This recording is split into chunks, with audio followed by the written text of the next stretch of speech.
రెక్కలొచ్చి గువ్వలు ఎగిరి వెళ్ళిపోయినా గూటి గుండెలో ఇలా ఈటెగుచ్చి వెళ్ళవే.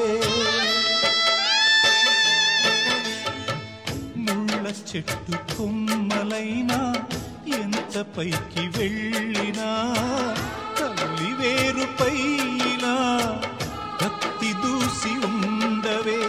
నీరే తన లోకమని బతికిన సోదరుని సాలే ఇక వెళ్ళ